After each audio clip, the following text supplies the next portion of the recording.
Coughlin666 certainly has an interesting way of making you think with his videos, and in his latest video he certainly has managed to do that, I think.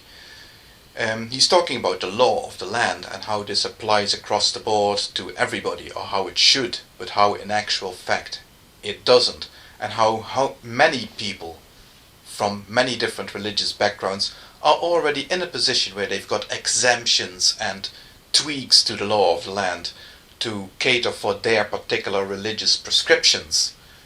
And then he asks, why are people harping on about Muslims when it's already happening for all these other religions? Why should we treat Muslims any differently?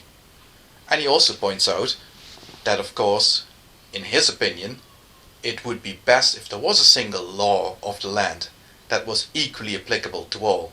And I would have to agree with that. Now, the only thing that I would like to add is that if somebody within the framework of the law of the land, and that is something you need to hear me say, within the framework of the law of the land, if somebody decides that they want to subject themselves to even further restrictions, even further limitations on their freedom or whatnot, then it's not up to me to tell them that they can't do this. As long as they stay within the framework of the law of the land, whatever else they subject themselves to is their problem, not mine. But hear me say, subject themselves, not subject anybody else, because that is not tolerable, that is not acceptable. And I certainly would say, if a Muslim, for example, wants to subject themselves to Sharia law within the context of the law of the land, that's their problem. Let them. But they will not subject anybody else to it. And remember, the law of our Western societies does not allow for mutilation, does not allow for corporal punishment, does not allow for the severing of hands and so on. So, those abuses that are undeniably happening in certain countries cannot possibly happen here, because our law of our countries will not allow it. So there will, as Coughlin pointed out, be no beheadings on Times Square, no matter what we allow Muslims to subject themselves to within the framework of our law of the land. So, yes, I have no problem with people adding restrictions to what we have already set down in the law of our land. What I do find a little bit peculiar is how people can get away with not adhering to certain laws of the land. Now, the things that Coughlin pointed out seemed very trite, like wearing a helmet, for example. But if anybody is going to get an exception for that, on the basis of what their beliefs are or whatnot, then I think we must revisit the laws of the land and change them. Because in that case, the only reasonable solution is to change it so that nobody needs to wear a crash helmet. That would be fair.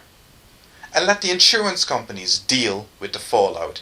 Let the insurance company deal with refusing to pay out if somebody does not wear a crash helmet. Or let them deal with increasing the premiums for people who refuse to wear crash helmets. There are creative solutions to these problems. But of course, there are certain things that we in our Western societies, in our elevated Western societies, will not allow. Barbarity is not going to happen here. But before we congratulate ourselves on that, we might want to consider that maybe we are not quite as squeaky clean as we would like to believe. If you're French, for example, don't forget that your republic, your freedom-loving society in France is built on the blood of hundreds of people who were marched up a scaffold and guillotined during the French Revolution. If you forget that, you're making a big mistake. And the Americans amongst you should be even more ashamed of yourself. Because I can tell you, I have absolutely no time for any form of cruel or unusual punishment. I find it all equally barbaric. But capital punishment takes the biscuit. That is about the most barbaric thing that you can subject any person to. To stick somebody in a cell for several years of their lives and then to march them up to a table, to strap them down and pump poisons into the bloodstream. It can hardly get any more barbaric than that. Stoning is about at the same level as far as I'm concerned. So that is maybe something you might want to have a little think about. Thank you.